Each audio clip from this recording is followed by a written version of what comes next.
Tom King along with George Cioni. He's back. He is back, and we're ready to go at it again, George. Sorry I wasn't here last week. My tires were inflated. This means we whatever. couldn't have our usual threesome.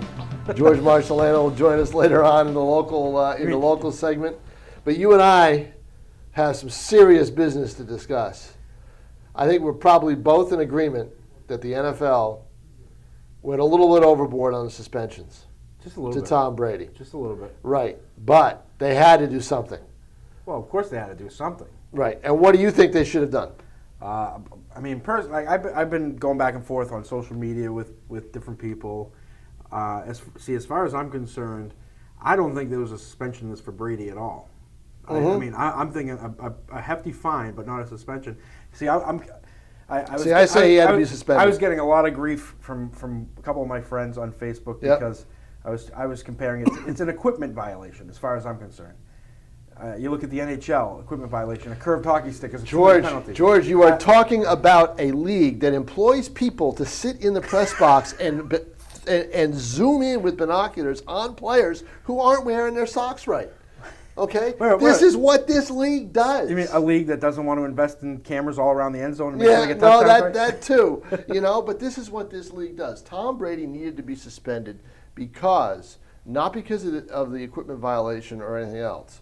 He needed to be suspended because he didn't fully comply, as far as we know, with the investigation, didn't turn over text messages and everything. Now, I probably wouldn't have done it either, but the way Ted Wells described it in a conference call. What is this, the NSA? Well, the way Ted Wells described it was that all they had to do was pull out the text messages that related to this, the conversations with Yastrzemski and. Oh, you mean the text conversations that are going back and forth where it's one guy busting another guy's balls? Yeah.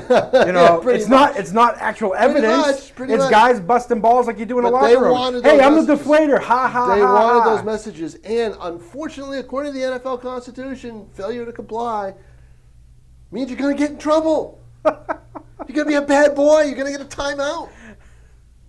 Well, hey,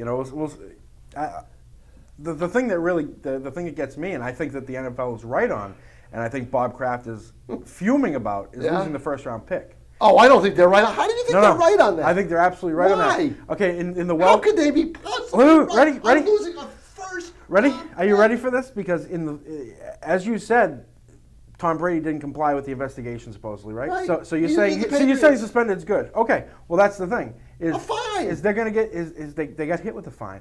I think the first round pick comes into play because they made the stupid excuse of not letting McNally get interviewed again. Why didn't they? Probably because they were they didn't want him to flip. That's why you find them. Okay, you're making the hair on Don's head stand up. Come on. There is no way that you give up. Listen, Bountygate, the New Orleans Saints. Yes. They were out to injure people. They were out to put people in the hospital. They got 2 second-round picks penalty. Yeah. First. I agree with you. I agree with you on that. As far as I'm concerned, the Bountygate should have been like 2 or 3 first-round picks. Oh my God! But you don't penalize the Patriots a first-round pick. There's no way. I'm sorry. It happens, right? Now, the thing is, you gotta love Jim McNally. All right, he is from the people that I know that are in this area that know him. Yes. Say he's a really funny guy. For the text messages, I would say so. I would say so too. Now, I do side with Brady in the fact when they asked him who Jim McNally was, he didn't know because he probably didn't know McNally's name. Yeah. Because everybody, as Brewski said, they all know him by a nickname. By a nickname, Bird. And where did you get that Bird nickname from? Does he have a big nose or something? He's got a big schnoz. Okay. He's got a bigger schnoz than I do, which is hard to believe. Okay? But you know what? What Jim McNally ought to do is he's got to do a book. He's got to. He's going to do an interview with somebody, TMZ, somebody. You're gonna author that book for him? He's got to because the lawn he wants people off of, it'll be huge. Yeah. He can move into an even bigger house in Amherst if that's possible. So, I'm sorry. I just think that the whole thing, we're talking about the footballs. Yeah. Don't the refs handle this thing every play? Don't they handle them every play? That's the biggest thing I get out of this is the integrity of the game argument. I look at it like they're trying to compare it to like PD users or even the Bountygate situation. All right. Those are considered. I think those are more That's against the integrity of the much more game than this than garbage. equipment violations. Garbage. We'll be back to talk about the integrity of this podcast and more Deflategate, and also a little talking about Paul Pierce.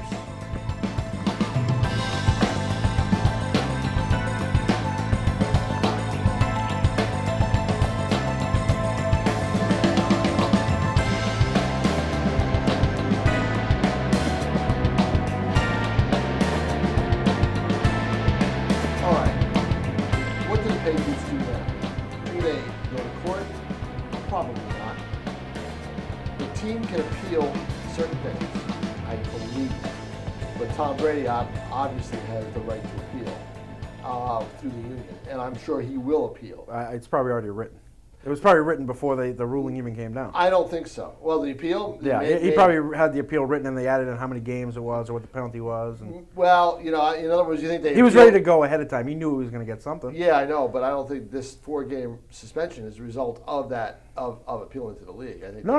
I'm saying he was all set to go. All set to go, Yeah. yeah. Oh, I'm sure. He has 3 days, 4 days? Yeah, I think he had until Thursday, from what I heard. Yeah, and they want to hear it within 10 days, but both parties can agree to do it at a later time. Well, the thing is, they have to wait because it has to come after the Hardy situation, which I think they have a hearing set for that on the 28th of this month. Now, so it won't come until after that anyway, so beginning of June probably. Here's the sticking point with an appeal. All right. Do you appeal to Roger Goodell or someone in the league, or do they get the benefit of an independent arbitrator?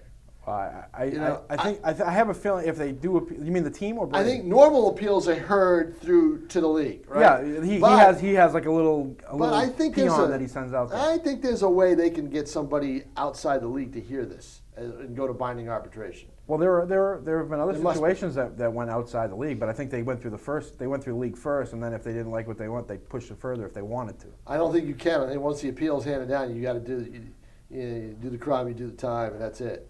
So it's interesting. I don't know what the collective bargaining agreement says now, but if I'm Tom Brady, I push for an independent guy. I really do. Wait a minute, you don't want another league guy? Oh my God! Giving you a ruling? Roger Goodell's got to get something right sometime. I mean, I don't know when, but this is just. I can't believe that.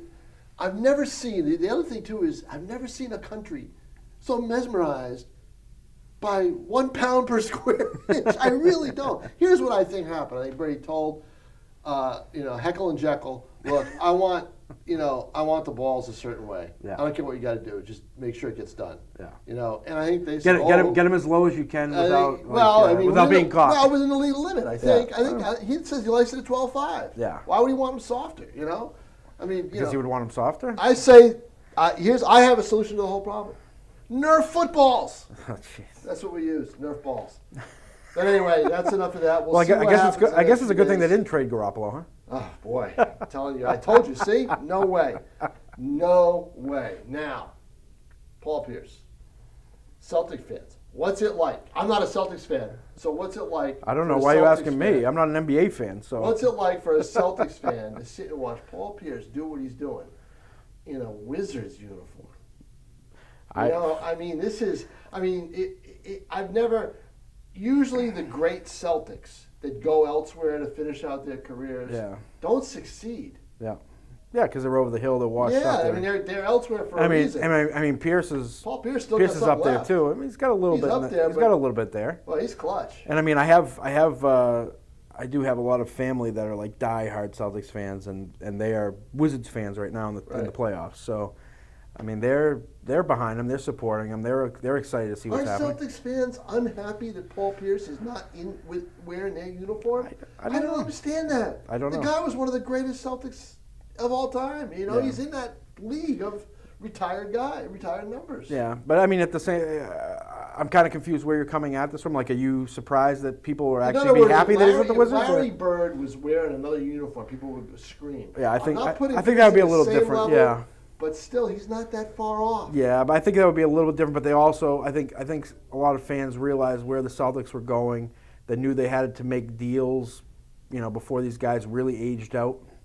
And I don't know. I think there's a different mentality nowadays compared to. All I know is the mentality that I have as a non-Celtic fan is I'm watching one of the Celtic greats playing, still in the playoffs, still alive in the spring of 2015, hitting clutch jumpers for another team. Wow. And if I was a Celtics fan, I wouldn't like it, and Celtics fans shouldn't like Well, it. just as much as the Paul Pierce going on now, and you saying that Celtics fans should be upset about him being on another team.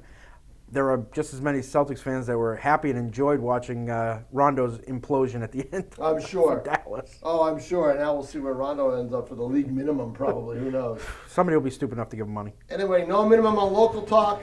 That's next. We'll preview BG and Bedford. Joe Marshall and joining us, Jersey.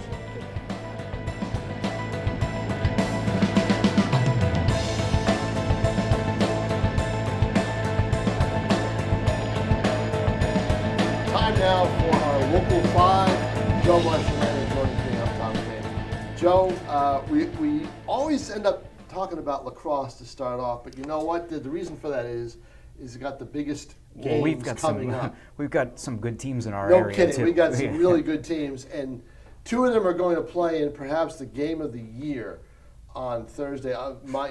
Second only to a title game. Yes. Bishop Girton and Bedford Bedford. This is, I think, Talk about this game. going to be one of the more, the better attended regular season games in a long, long time. I think this is going to be a great crowd. 7 o'clock start, so everybody's got time to get over there. I was of the impression that it's going to be a competitive game. I hope it's a competitive game because you don't want to see a team get blown out in one of these games. But I was talking to a coach, another Division I coach the other day, who thought that it is going to be a blowout. Wouldn't say which way, but I kind of gathered from the way he was talking.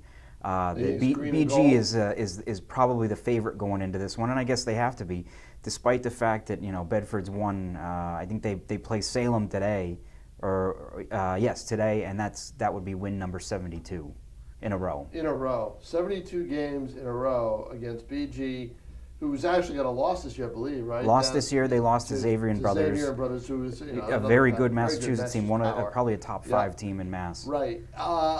The question is how do the two teams stack up style-wise? Is Bedford a fast break type team? Yeah, both teams this year break? want to get. Bedford last year was got away from that a little bit. This year's group, they want to get after it a little bit more, and I think they have a harder time when they have to slow things down. Both teams want to get after it. It's going to be interesting. Where it starts is right in the face-off circle. Who's going to have the edge there? Both teams have two outstanding face-off guys. Bedford's one of them. Zach Tucci is a freshman who's already gotten some offers from Division I schools. Right. And on the other side, BG's got two very good guys, Jack McNally and Dylan Hayes. And it's going to be if one team dominates there, then that could be it. And it's not like they're playing for home field because it's a neutral site this year. It's in Exeter, right? Exeter this year, It used to be in Bedford. They pulled it out of there, and I wonder why. Yeah, exactly. So BG and Exeter. Can you give us a winner? I gotta go with BG. I don't. Okay. Until Bedford's got the win streak. A lot of that was in another division. Oh, in another division. Right. They scrimmaged last year, and BG won that one going away. Okay. I gotta go with them. All right. What's the best pitching performance in high school you've ever seen? Off the top of my head, Yeah. I probably couldn't answer you. All right. I know where you're going with this, though. Right. And Ricky Constant. Now it was great for 5 innings. The first 2 innings was not good, but he had 6 strikeouts. Ricky Constant for Nashua North, a no-hitter the other night, struck out 18, didn't allow a hit, walked 4, and in a 5-1 win, he threw 4 wild pitches, which in the first couple innings, and that's why Nashua South was able to score a run. But it was probably one of the better performances I've seen. I remember seeing Walter Robleski pitch a no-hitter for Bishop Girton way back in 1987. I go way back, Don Himsel, but long way back. So, but Ricky Constant, he's having quite an athletic year. He just does a lot of the little things in other sports, but baseball is his number one. No hitter going to UMass. That Lowell. 18 strikeouts is what stands out to me. Oh, yeah. There's 21 outs in a high school game. To get 18 of them by strikeout, 3 balls in play, 2 flyouts and a ground out. That's just remarkable. That's really what stands out more than the no hits. Because a no hitter, to be fair, 7 it innings, happens. It happens right? a few times a year. Right. No, there's no doubt about it. The 18 strikeouts is something else, and we'll see how Ricky Constant does down the road. He's 4-0 as we record this, so Good pitcher, probably the best pitcher in the area right now. Another good pitcher at Alvern in softball, Nicole T. She's only lost one. She's 8-1 on the year. Alvern's 11-1 overall. Softball is a sport we haven't talked about too much, but we've got Campbell, we got Wilton, we got Alvern. We got some good softball teams. Softball teams, and you look at Alvern, and what stands out to me is how they can seem to win in any kind of way. They have the offense, but like you said, they have the pitching. They can win close games. I think they're going to be a team that goes pretty far this year. Okay, I say Alvern makes it to the Division I finals. I don't know if Nashua North will or not, but we'll talk about that as we get down. We've only got a couple more weeks left in the regular season anyway. That's it for this week. I'm Tom King. That's Joe Marcellina. Thank you, George Sione. Back with more King Sport next week here at NashuaTelegraph.com. And that's it for the King's Court, the Nashua Telegraph's sports podcast featuring Tom King.